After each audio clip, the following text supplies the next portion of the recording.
Hello to everybody. Welcome to this webinar on climate change and coal and keeping the coal jobs.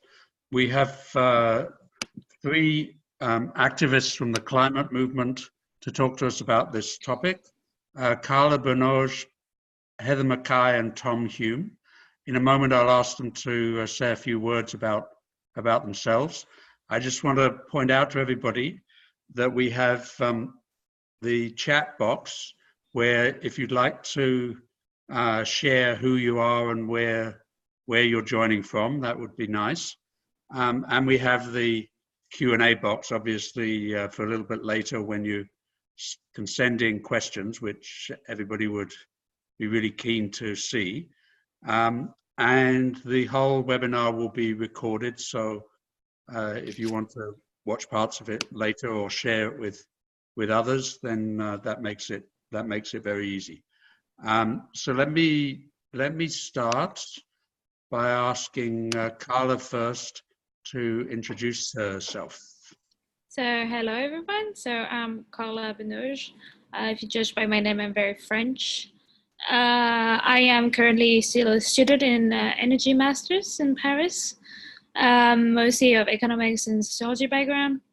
On the side, I'm an energy analyst at the GEG, which is a French think tank based in Paris, and currently a trainee at the European Commission at DG Clima. And touch on upon my youth activism kind of part is that I was with Heather and Tom, and that's where I met them in Vancouver for the Clean Energy Ministerial.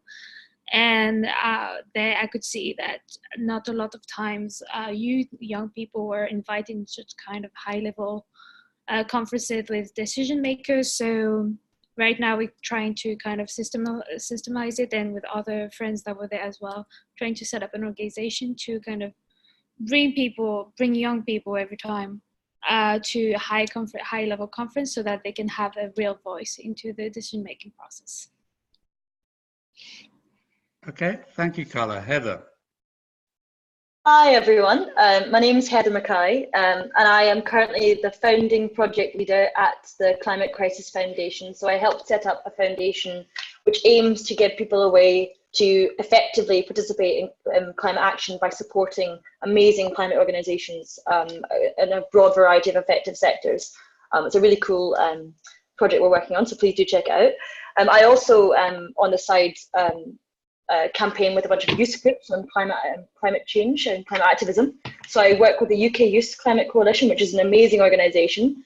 I work within the COP team on specifically the climate finance strand within the UNFCCC space. I'm also a Young Goal member, which is again within the climate finance workstream, which is a way for young people to engage on the international climate policy space on the issues that they're passionate about, in coalition with youth organisations from across the world. Karla mentioned as well, I was the UK youth representative at the Clean Energy Ministerial this year, very lucky to go. Again, passionately talking about climate finance.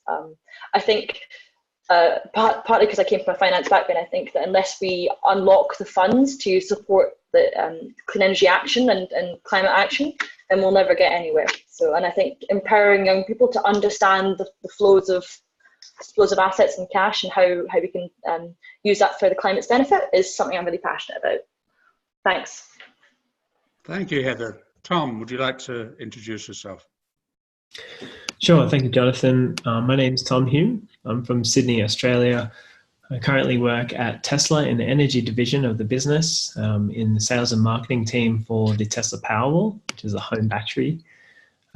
In the meantime, I'm also completing my studies at the University of Technology Sydney, where I'm studying Bachelor of Communications with a major in public policy.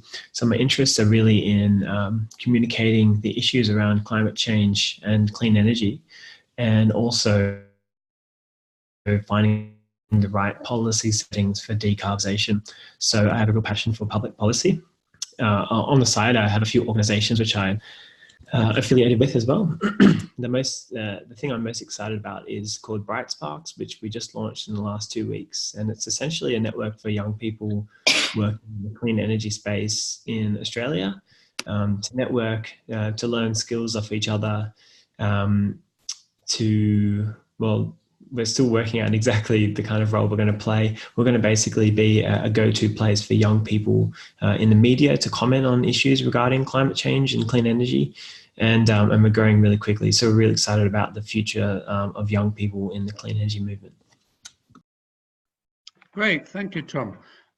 Let me encourage again everybody who's attending the webinar to say something about themselves in the chat box so that we get a sense of who's listening, who's watching, and where they're from. And now let me turn to Karla first to make some remarks and give us a presentation. Okay, thank you very much, Jonathan. So I'll just make sure that I can, oh God, go on my sharing thing, share. Yes.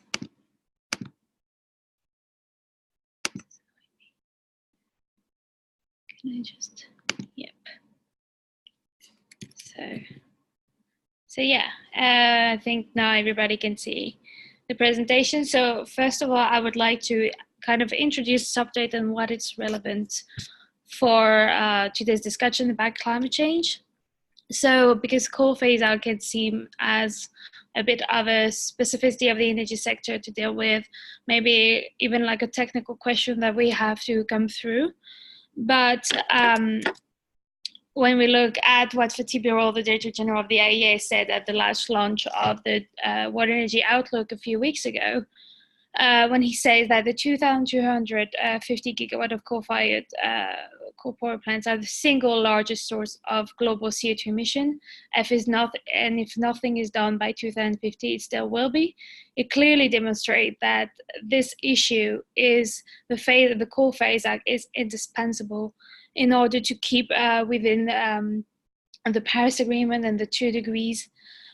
So for me, this topic is extremely relevant, especially in the context now where climate change is kind of all over the media. So just a few reminder that we decided to structure the dialogue in the form of barriers, which are not mutually exclusive. It's just to structure a bit the argument and also provide solution to specific barriers, with the 5 barriers being financial, historical, institutional, technological, and political. So for my part, I'm mostly going to touch upon the technological and the political one through 2 examples, which are Eastern Europe and China. So first, I'm going to talk about Eastern Europe. So in Europe, in global Europe, like to say, mining has been in a mostly steep and structural decline during the last 15 years, mostly because of cheap renewables as well as a high carbon price. So according to Carbon Tracker, the fleet are already running at a loss of almost 6.6 billion just for this year, 6.6 billion of euros, of course. So even though there is this steep decline in profitability and the greater availability of cheaper alternative, many countries, especially in Eastern Europe, are still struggling to phase out of coal. This is the epitome of this is Poland, which has still is highly dependent on coal, with still 80% of its power coming from this energy source. So Bloomberg has actually coined this coal curtain name as being the new Iron Curtain, because you can clearly see on this map of the World Bank that it's mostly Eastern Europe, Germany part, Eastern Europe countries who are more heavily dependent on coal. So looking at those facts, why is it such a struggle for them to phase out of coal? Well, it's mostly, when you dig into it, it's mostly political and social barriers, which are important.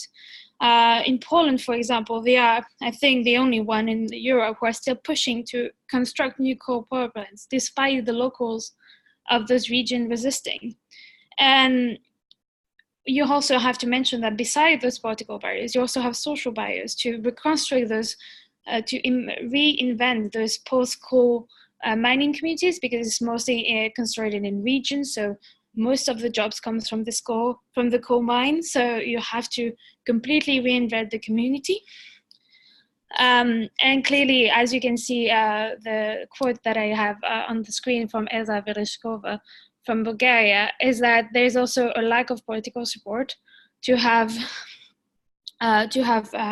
reskilling programs, programs to reconstruct the communities from the government. And so sometimes even the people, even though they want to have a post-school community, they can't achieve if you don't have the fund, if you don't have anything. It's really hard. So how to overcome those barriers? Well, I won't say it's simple, of course, but there's definitely some things that you can do.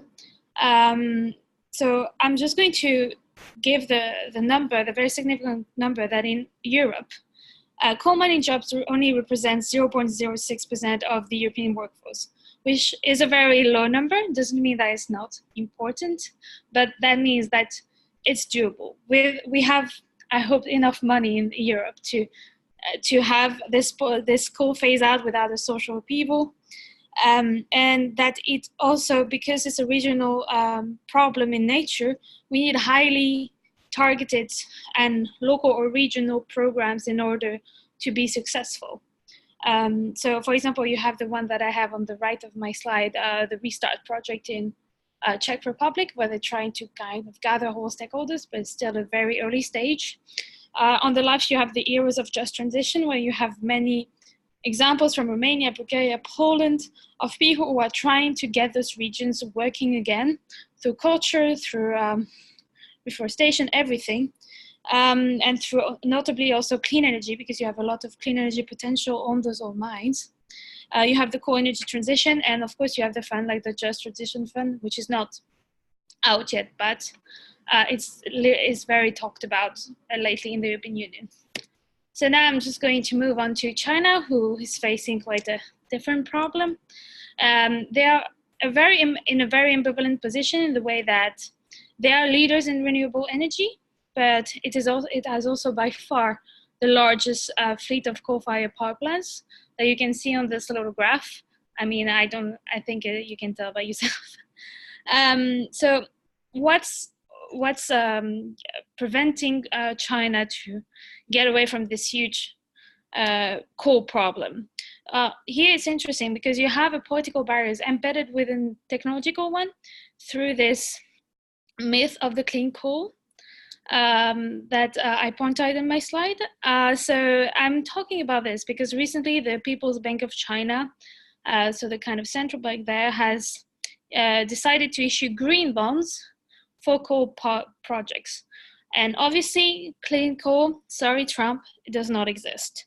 So actually, when you dig a little deeper, this kind of announcement to say that clean coal doesn't really exist is distracting from a far more comfortable problem for China, is that they have way too much underused firepower capacity, whereas their fleet is quite young. So for them, clean is really just a pollution remediation rather than fighting against the actual climate crisis that we're facing. So, and as you can see on this little map, you can see that they're going to increase the coal-fired power plants, but it's mostly going to be in the inland and the remote coastal area. Sorry, the coastal area, which is the former coal belt, is already having some problems because it's reaching a peak and it's going to go down, and people are already losing their jobs. And I am quoting the China University of Social Sciences, which estimated that already 2.3 million miners will require new jobs by 2020. So what do you do when you have 50% of jobs in a region like Shanxi who are coal-related? This calls for, of course, much larger programs, but also regional, because again, it's a very regional problem. So for me, how to overcome them is maybe less straightforward than from the case of Eastern Europe, but it's careful and hence international cooperation with a careful narrative of how you're going to bring this case in front of the international scene.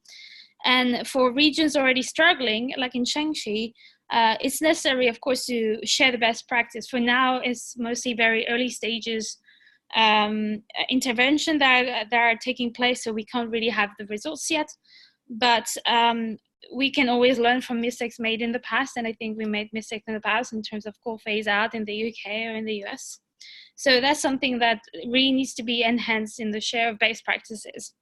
And the last thing I want to say before I leave over to Heather is that when you talk about coal phase out, of course it's an imperative when you talk about the context of climate change, but it's also a very ethical question in the fact that for 200 years, Europe and North America mostly, as well as Australia, has been developing largely thanks to fossil fuels and coal. And so without this looming climate crisis at bay, so we really need to be careful when we talk to other countries where we didn't have that chance, where the coal is not in structural decline, and that we need to really look at the fact that coal does not make sense anymore. And I think Heather is going to touch on that, so I'll leave her to speak. Great, thank you very much, Karla. And that was a good point to conclude on. Before Heather starts, just wanted to say thank you to people who have started sending in questions. Would encourage everybody to send in more. Heather, please. Sorry, Karla, I'll just. Yeah. Great. Hello, everyone. It's Heather here again. Heather McCoy. If I just grab up my slide quickly. Right. It's interesting how quickly using technology makes you want to become a Luddite again. Great. Fantastic.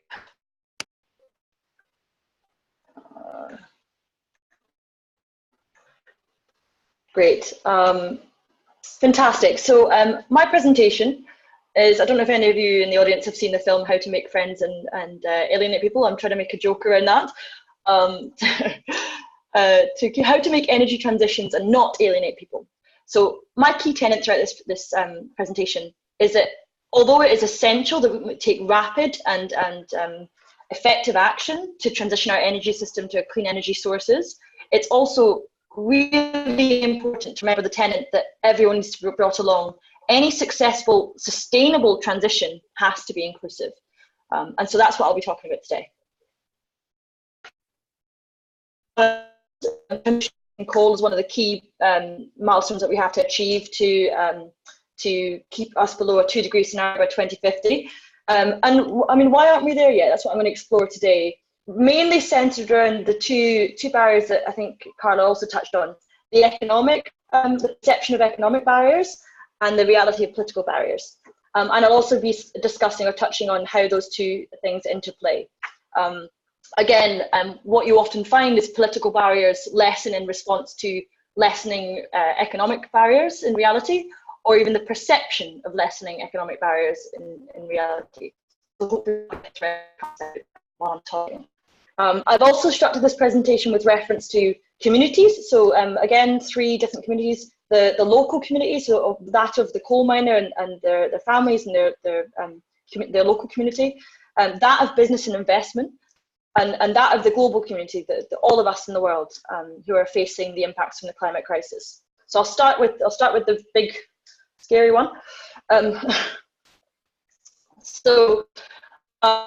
Again, I mentioned this, but climate change is a brutal reality for millions and millions of people, and it's especially concentrated in the global south. There was some data that showed that by 2050, the cost of climate change to developing countries would exceed $1 trillion every single year. As you can see from the slide, the Shadow Climate Finance Report by Oxfam also reported something similar, except in a closer timescale, that the costs of dealing with climate change, i.e. adaptation costs, would range between $140 to $300 billion every single year. This is to countries who can least afford it. It's a bit like going out for a meal with your friends, and you order a salad, and they all order steaks, and then they leave you with a bill, is how I would phrase it. So it's really important that we remember justice in this perspective. It's often those countries that have benefited least from the current system that are the most impacted. We're not safe either. I speak as a global north person. Again, from the UK, a UNFCCC report said that $14 billion worth of damages to the UK flooding. Again, there were floods this year as well, and a similar story develops. We also see in California the recent fires that burned down all the celebrity homes in Los Angeles and so on and so forth. 15 out of 20 of the largest wildfires in California have happened since the 2000s. I think that's pretty prevalent. The costs of inaction on climate change are substantial. But why aren't we taking action? Is it that coal is so profitable, it's the cheapest option around, that it just makes sense to do it? The answer is no, and unequivocally no. And that no gets stronger with every single year. Cost parity with clean energy is basically here today in terms of coal. I could expand this to gas, but we're going to keep restraining this conversation to coal for now. So this analysis, I won't go through the numbers in detail, but basically the first box are onshore wind, and the third box, the dark blue boxes, indicate the pricing of solar and onshore wind per megawatt hour without subsidies. And the cost of installing new resources is basically on par with maintaining existing resources.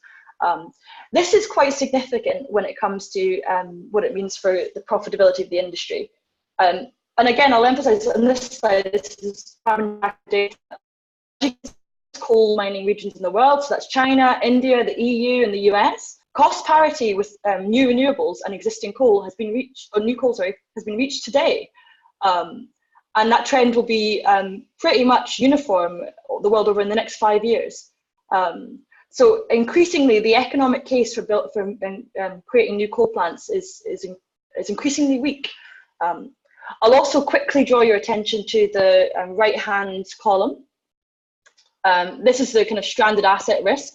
And just one small data point that really struck me was China could save $389 billion by reforming their energy system in line with the Paris Agreement scenario, 2-degree scenario. Again, you can play around with the numbers, but I think that's substantial. It just shows you the impact that having a longer-term investment perspective can have when forward planning for your national energy networks. Again, how does this relate to the individual coal? Globally, the coal industry and coal mines are becoming less and less profitable. Again, carbon tracker data found that 42% of global coal capacity could be loss-making at this very point. By 2040, they estimate that's going to be 72%. I read some data that's going to come out later in the presentation that 70% of American, of US coal plants are not profitable anymore. And it's interesting, the strength of political narrative that's around maintaining coal plants as a valuable source of energy versus the economics of it. It's very, it's a point to keep in mind, I think, whenever these discussions come up. So again, what this slide, I won't again spend time on this, but what this slide talks about is how these global trends impact the process of transitioning away from coal. And so they outline 3 key economic inflection points that policymakers and investors need to track to provide the least cost power and avoid stranded assets. So the first one is when new renewables and gas are cheaper than new coal. That's today. That's going to be by 2025. It's today in most countries, but it's going to be by 2025, which is a cause for hope. The second is when new renewables and gas outcompete operating existing coal. Now, again, Carbon Tracker, I would recommend checking out their most recent coal report. It's very interesting, but they found that 35% of global capacity is in this bracket already. And by 2030, that number is going to go up to 96%. So most of the global fleet will be obsolete in comparison to new renewable technology. The third point, I won't on this because this is a lot to do with how policymakers implement and integrate renewable energy power into the system, but it's pretty clear that the trend is that as long as we harness the first two, the trend is that policymakers will get on board and will integrate these systems into the national energy supply more rapidly. I will also, I think this is a really cool chart on the right. Basically, it very nicely illustrates some points I was making before, that the percentage of new and operating coal capacity that is higher in long-run operating costs than renewables between 2018 and 2030. A couple of key points. The US, for example, 70% of the fleet, as I mentioned, is uncompetitive at this point in time. By 2030, it'll be 100%. India, 60%, 100% in 2030. Again, the EU 20% right now is uncompetitive. By 2030, 100%. I think it's very, very positive signs for the energy transition. Businesses are also recognizing this too. Two things here I think they're really cool, and again, I won't spend too much time. Coal is becoming uninsurable. The 17 of the world's largest insurers, holding 46% of global AUM in that space, have issued coal exit plans. That's doubled in number since last year. Another thing is that in Poland, Client Earth, which is an incredible organization, basically bought some $30 worth of shares in some coal companies and held the board to account on the fiduciary duty to not build new coal plants due to them being uneconomical decisions. And they won, and they closed down 2 new massive coal plants in Poland. So I think the positive signs are there, that the winds are changing, and I think we will achieve quite quickly. The key is to communicate effectively that the economics to support coal are effectively non-existent. However, so what's the downside? So why aren't we doing this already? Well, unfortunately, there will always be costs with anything like this, and the real cost is on jobs and justice. So again, the way kind of all these kind of global trends translate into the individual coal mining company is that they do 3 things. So firstly, when their business becomes less competitive, they mechanize their industry. So they raise people with with mechanization methods, which obviously causes unemployment. The second thing is they close down inefficient mines, again losing jobs, and eventually the whole industry closes and the whole company closes, and they move into something else which costs jobs. And now there's kind of a couple of key stakeholders we have to consider in this. Firstly, it's obviously the local community, it's the coal miners and the families in the communities. Secondly, it's the owners and the investors in the coal plants. And thirdly, it's the local governments and it's the national governments which depend on that income. And so we have to be very cognizant of these knock-on effects if this process is not appropriately managed. So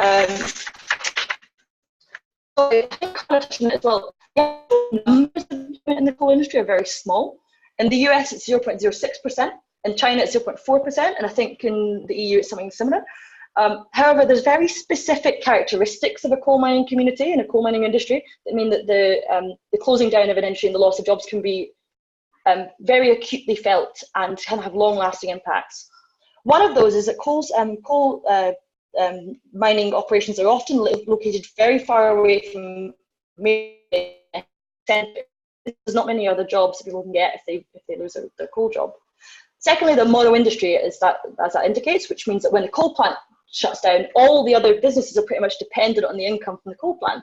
Retail, health, education, food, I mean, they all suffer. And the third is that layoffs, some data from the US found that layoffs in the coal industry can have really long-lasting impacts. So I think they estimate that the loss of earnings of 30% for the next 15 to 20 years of the individual's life is not managed appropriately. This is actually, it's interesting, this kind of bleeds into the political stuff as well. So the moderator and I, Jonathan, had a really interesting conversation a while ago about how important narratives are when you're transitioning. And you think, oh, okay, well, why does it matter? You know, why is it important? Actually, the way someone feels about how included they are in an energy transition can very, very much impact their willingness to participate in it, their sense of identity, and also the political opposition that they pose towards that trend being put into place. Very interesting. It characterizes coal mining communities as having the following 4 characteristics: strength, determination, value of hard work, and value of risk, or perception of risk taking. If you strip someone like that's career away from them, they feel completely disempowered. They feel that it really is a massive barrier for them in re-entering the workforce. And if you spread that to community-wide impact, you see that whole areas are lost, whole communities die. Not actually the people within the communities, but the economic futures of the communities themselves.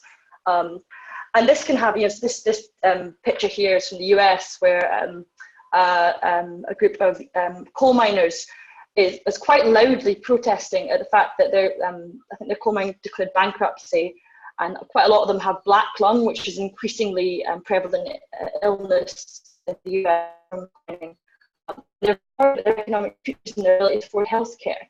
Well, we have to remember that these people, we shouldn't malign them. We should remember that they have to be brought along too in the transition.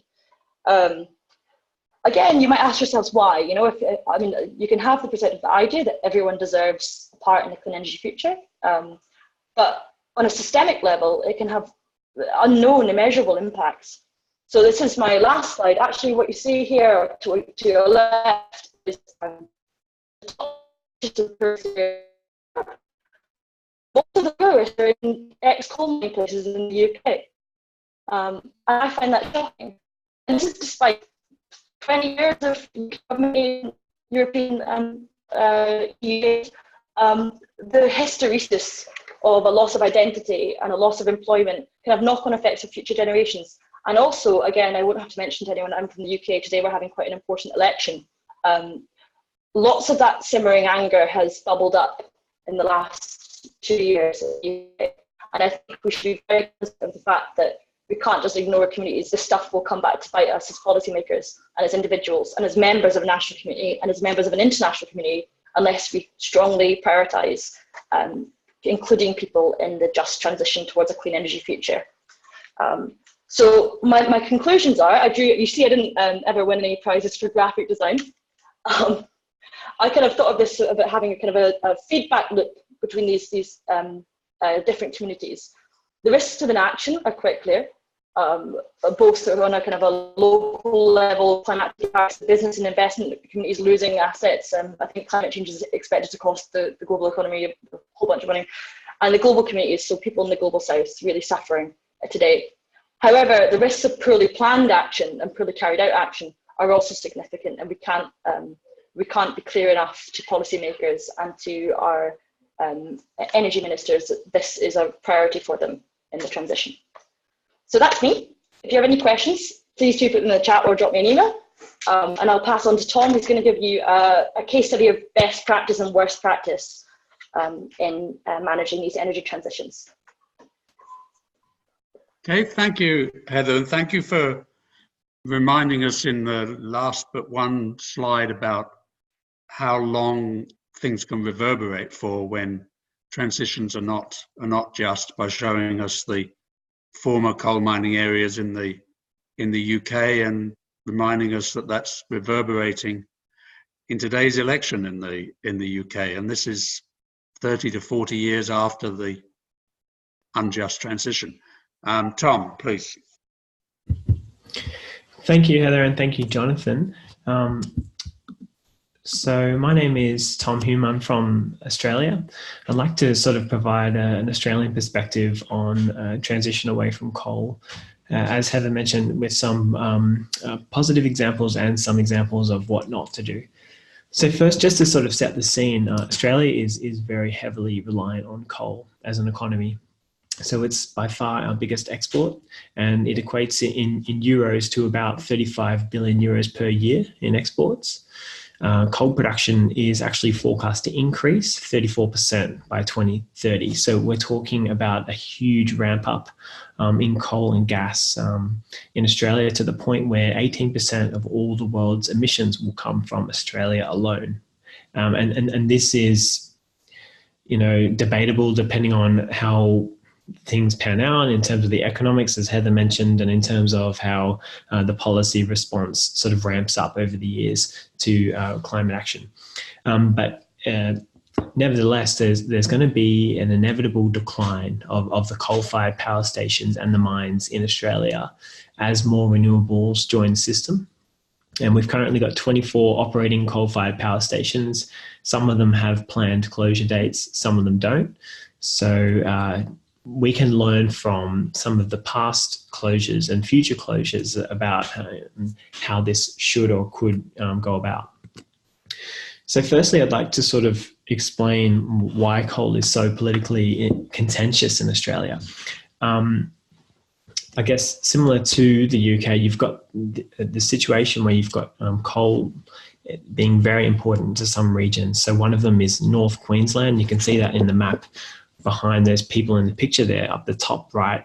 That's North Queensland. There's a lot of coal reserves there. You may have heard of the Adani coal mine is set to be located in central Queensland. To the far left, you've got Western Australia, and Collie is quite an important coal mining town. And then down in Victoria, you've got the Latrobe Valley. So these are sort of regional towns where coal mining and coal-fired power is really central to the communities. But then in the cities, where people like myself live, and in urban areas, coal is quite politically unpopular, especially with an increased sort of demand for decarbonisation policies and to sort of do our bit on the national stage to reduce emissions. It's no sort of, everyone knows that Australia has amazing sun, but we also have some of the best wind resources in the world as well. So a lot of the people in the cities are sort of seeing these opportunities and thinking, how can we harness them, and do we need coal for the economy to thrive in the future? We recently had a federal election. So I know what you're going through in the UK over there. It was about 6 months ago, and coal featured heavily throughout the campaign. You had the right-wing party, the Liberal Party, campaigning in favour of an expansion of coal mining and retaining coal-fired power plants.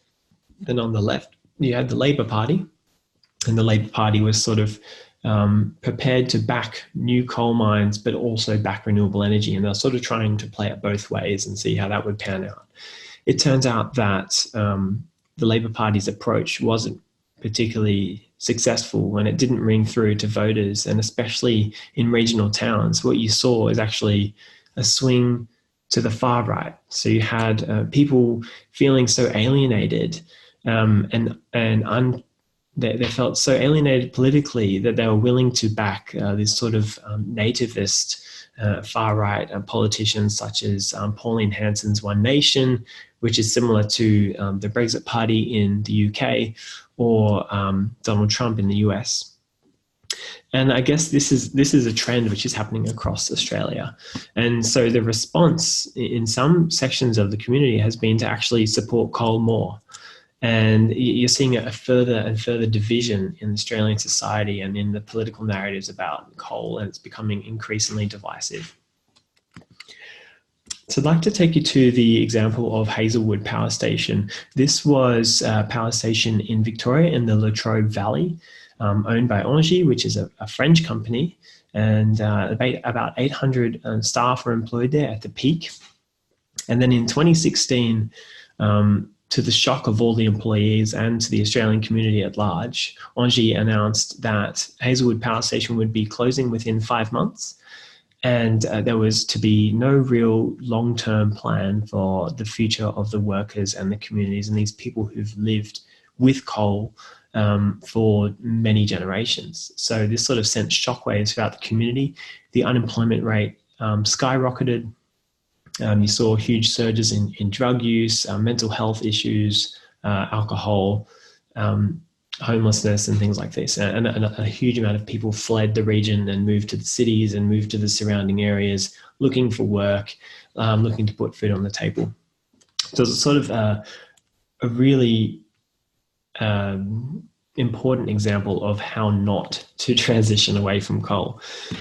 As a response to that, you had the local state government, the Victorian government, thinking, this is a bit of a political tinderbox, and possibly we should look at solving this issue by injecting a lot of money into the region.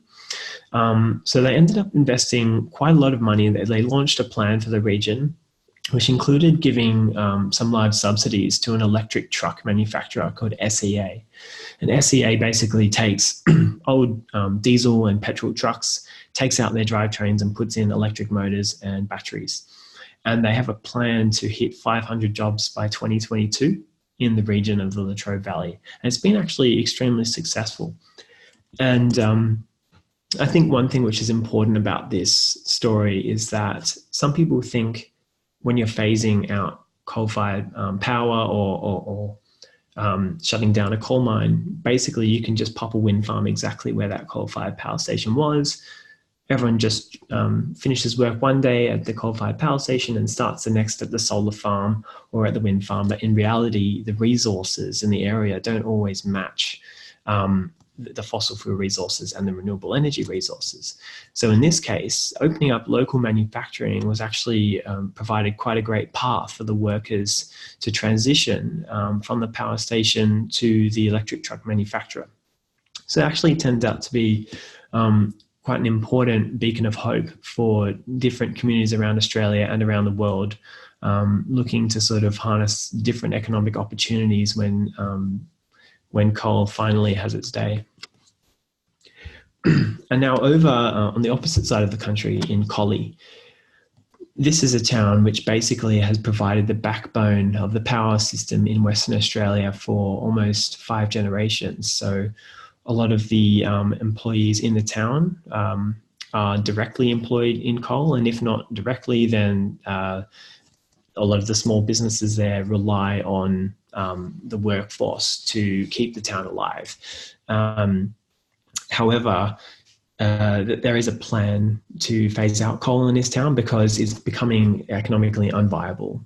Basically, they're losing money every year with the amount of renewables coming onto the system through rooftop solar and other renewables. The coal-fired power plants are getting old and they need to shut down. So the government has set an end date for 2 of the plants in the region, 2022 and 2023. However, they haven't set up any plan for what the workers are going to do when these plants are shut down. So this has sort of created a different story where you have at least a long-term idea of when the plant's going to shut down, which is a positive, but you don't have any kind of path to guide the workers and the community about what the future is looking like. So in comes a group called Beyond Zero Emissions, and they're a community-run non-for-profit. They've just launched this report called Collie at the Crossroads last week. And this is a really important report because basically what Beyond Zero Emissions, or BZE, have done is they've come into the town many months ago and they started having these meetings with the workers, the unions, the Indigenous traditional owners of the land, and the community members. And they said, if you were to think about the future of Collie, what would it look like to you? What do you like about the town? What do you want to keep about the town? And what can we do differently if the coal jobs are to go away? And then what they've come up with is quite a bold policy blueprint for the town. And as I said earlier, often these towns don't necessarily have the best renewable energy resources. And this is definitely the case in Collie. It doesn't have the best wind speeds. It doesn't have the best solar resources, but it does have a lot of know-how. It does have a lot of connection in terms of roads and rail to the main hubs throughout Western Australia. So there's an opportunity for it to be launched as a manufacturing hub.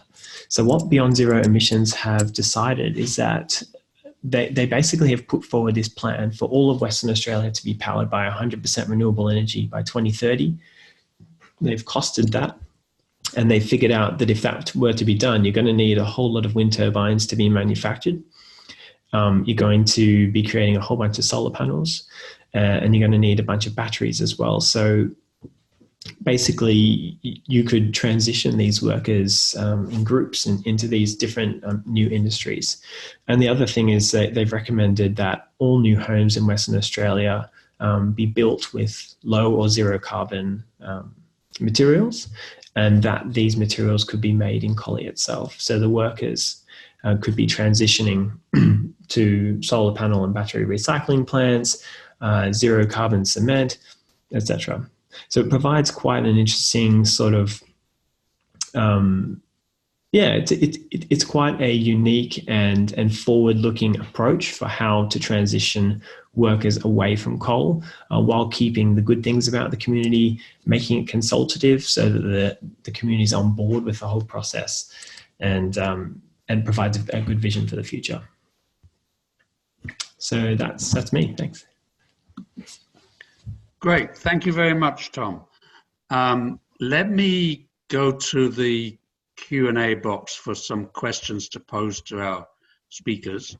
I noticed from our participants list that we have some people who actually live in coal mining communities or who work on the issues of coal mining communities. So I would, strongly hope that we'll get some questions from coal mining communities in that way. But let me take one question that's been asked that I think relates fairly closely to what Tom was just telling us about the community of Collie in Australia. And this question is to the speakers: do you have any ideas yourselves on what could be done to encourage environmental consciousness by members of communities in order to make the transition away from coal less frightening for people in the industry? Tom, I don't know if you want to be the first one to address. Yeah, of course, no worries. And I think that speaking of Collie, this town has sort of been slowly squeezed by the local coal industry. So when the coal plant was bought out by the international investor recently, they said, we need to save money, we need to reduce costs. So the way they decided to do that is they renegotiated pay agreements with all the workers, and they all took a $36,000 per year pay cut in order to keep their jobs. And so, but the thing is, they still love their job and they still love their community. Well, what is really needed is a long-term plan, and that's got to involve training. And I think this is really where the government needs to step in and needs to start thinking about what the jobs of the future could be, and getting these traineeships and apprenticeships organized for these workers so that they can find a transition. In terms of building environmental consciousness amongst oil, coal and gas members, I mean, that's maybe not necessarily the end goal. I think that if you can provide a vision for the future which is positive and which is inclusive and includes these people in their own narratives about what they want the future to be, then they're gonna be positive about it. As long as, like we said, they're good, secure jobs, they're going to be lasting multiple years, and they're not sort of just a sort of short-term solution.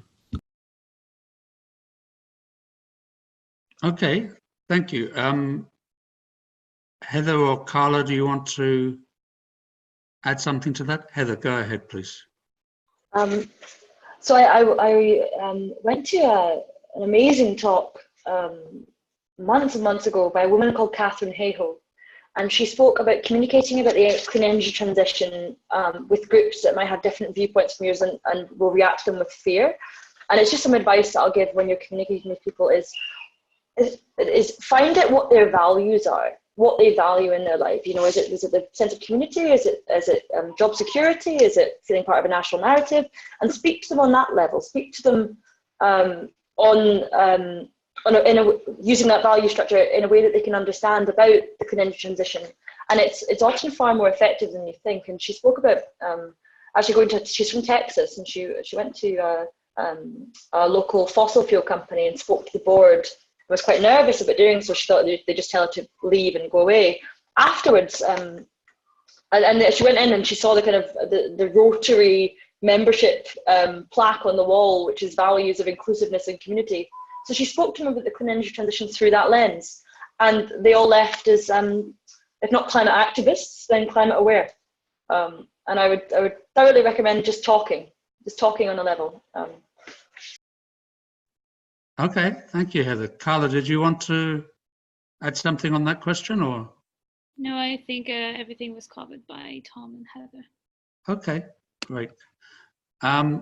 Okay, so a question's just come in that's very timely.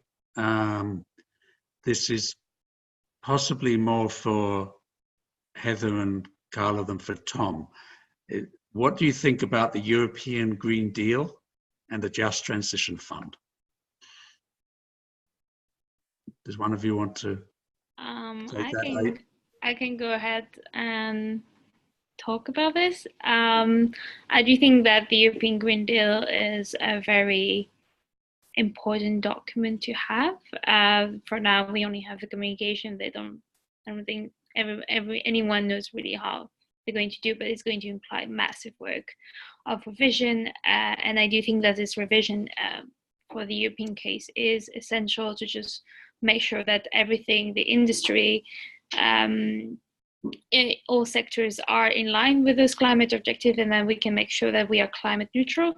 And the Just Transition Fund, well, nobody even knows less about this Just Transition Fund, but I do think that for it to succeed, it needs to be very targeted to the countries that struggle the most. So that can be in Eastern Europe. You also have coal mining region in Germany that can struggle as well, and in Western Europe as well. So it needs to be very localized, and you need to compensate the right thing to compensate. So for me, it's good. The narrative always has to be tucked down. You have to make sure that everybody is saying something that they're going to really achieve and step up their efforts, and not this nice narrative that won't translate into action. But if it does translate into action, then I do think that is good for climate goals and as a signal to other nations around the world. Okay, thank you. Heather, did you want to add something on? I think. Go ahead. Yes, sorry. I think Karla covered it all. I think two things. One, on the European Green Deal, I think what's exciting for me, slightly unrelated to this, is that they are redevoting 40% of their budget in the Common Agricultural Policy to tackle climate change, and emissions from agriculture are a significant contribution to EU emissions. And I think that's amazing. So well done, the EU. Fingers crossed that is maintained and made more ambitious. The second thing is on the just transition. I think it's just to pull some threads from things that Tom said and things that Karla said, and parts of my presentation as well. The actual cost of decarbonizing, it makes sense to decarbonize in terms of the kind of long-term pricing of energy. So I think the Just Transition Fund is great that it's there, and it raises the profile of the need to have a just transition. It just needs to be targeted, as Karla said, not just to countries which are most affected, but also to almost like these consultation projects that Tom was alluding to, rather than investing in the system which itself is marketable to the standard investment industry. I think it should be more for social inclusion aspects, rather than just throwing money at the problem. I'd like to just add something on the European Green Deal. I think that one thing which is quite important about it is the idea of a border adjustment tax. So the European Green Deal has this concept in it where items to be imported to the EU, starting out with, I think it was cement, steel, and aluminium, would be subject to the same allowances under the EU emissions trading scheme as locally sourced products. So that means that there's no disadvantage to decarbonising cement, steel, and aluminium for the local producers. And that's really important for European jobs. But it also sends a message to countries like Australia, who have made basically no inroads on decarbonising these heavy industries. And if they want to import or export to the EU, then we've really got to up our game in terms of decarbonising. And the other thing I'd say about the Just Transition Fund and the European Green Deal generally is that if Europe can pull this off, then it will send a beacon to the rest of the world that this is how you can transition a really diverse, multilateral group away from heavily polluting industries. And it sends a message to Australia, like if all of Europe can figure out a plan to transition away from coal, including countries such as Poland, etc., then surely a tiny country like Australia can figure it out as well. And I think that's really encouraging, and I'm really excited to watch that, and I'm watching a lot. Yeah, I think large parts of the world are going to be watching the implementation of the EU Green Deal to see what it actually means in practice, because as Karla says, so far it's a plan, it's a communication. A lot of the detail is still to be worked out, and it will be really important to see how the Just Transition Fund, once it's up and running, how it's targeting its its expenditures, what it's achieving on the ground. Now I'd like to pick out a quite different type of question. We've got quite a few questions. We're not, unfortunately, going to have time to answer all of them because we only have about 5 minutes left. But there's a question about climate change more broadly that says climate change is a reality. It changes every day. Look back at the predictions of 5 years ago or 10 years ago or more, and then says we have not reached any of those predictions. We must act, but we must act upon real predictions from honest data. When will we get data that we can trust? And then there's some more, but that's the essence of the question. Who would like to address that one?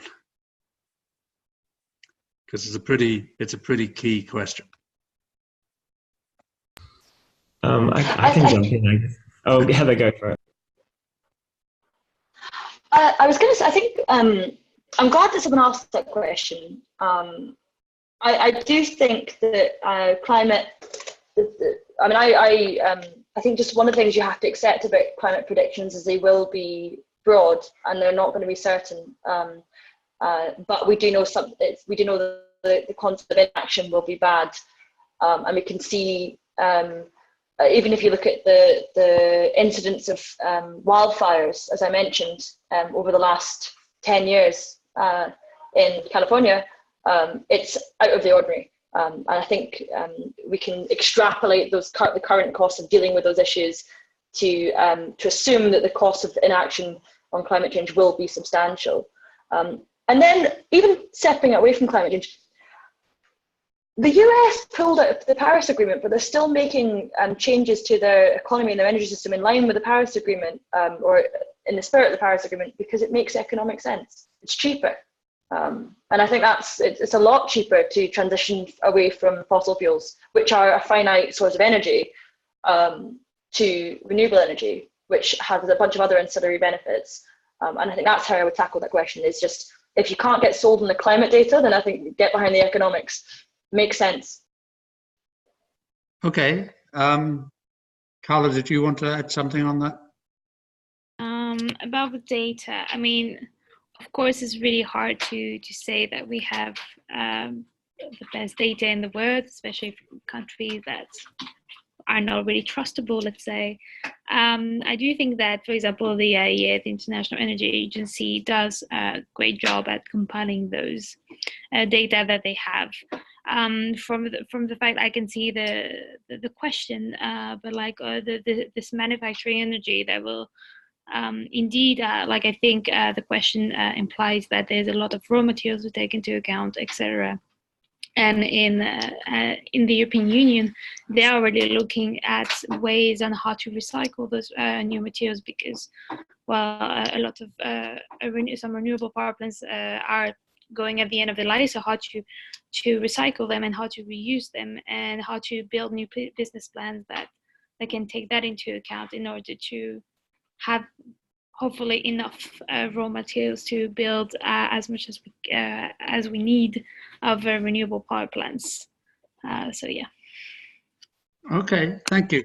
I just wanted to add, actually, I read a study about, certainly about a week ago, that appeared about a week ago. A team decided to test this hypothesis that climate change predictions, and this is specifically about, you know, how much warming there would be by now and so on, that the models test the hypothesis that the models hadn't been working well, and they found the opposite. They found that there were plenty of climate prediction models that when you looked at them, you know, 5, 10, 15, 20 years on, they'd actually done pretty well. In fact, some of them had sort of under-predicted climate change. So this was a study really that kind of contradicts the assumption in this question.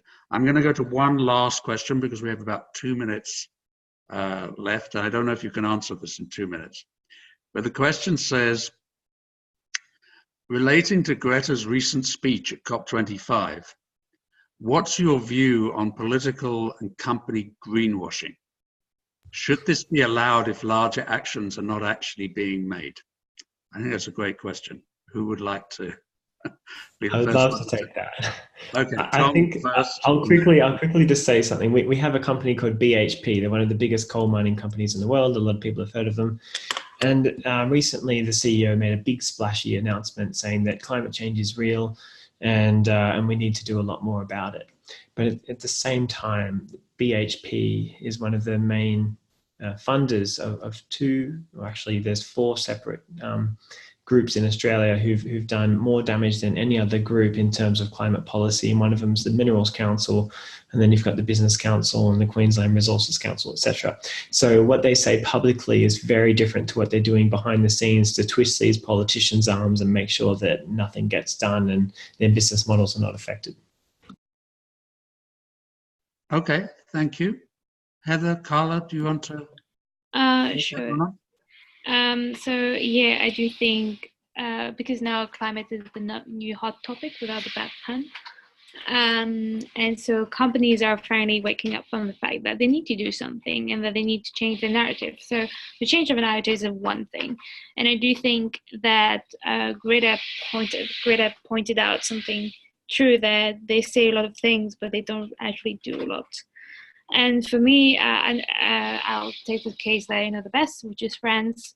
We are trying currently, with thanks to one of the association and part of the Ecological Awakening, to really call out the industries and what they're doing, and to really transform their words into action by basically trying to train future people that want to work there to ask the good question to them. And hopefully if you have enough people asking and refusing jobs because you are not in line with what they believe, then it will start to make a difference. Okay, thank you. Heather, did you want to? Yes. I think that greenwashing is terrible. I think that youth washing as well is terrible. That's the new flavour of the month, because young people have been so active in the climate movement, and you find that a lot. It's not just enough to pay lip service to a just transition, i.e. inclusive transition. You actually have to listen to what people are saying and take it on board. I was at a presentation, Chatham House Rules, I won't say the company. They did a lot of bad things with baby food in the 90s in Africa. But they were talking about how ethical they were and how incredible they'd been at transitioning the company away from unethical behaviours. And speaking about it like they were a person who was just at fault, just casually at fault for making a darn mistake. And I think that shouldn't be allowed. And I think, especially with climate change impacts, at some stage there needs to be a policy mechanism which mandates that organisations disclose the climate risk of their operations, be that in a financial sense, even more broader than an EIA.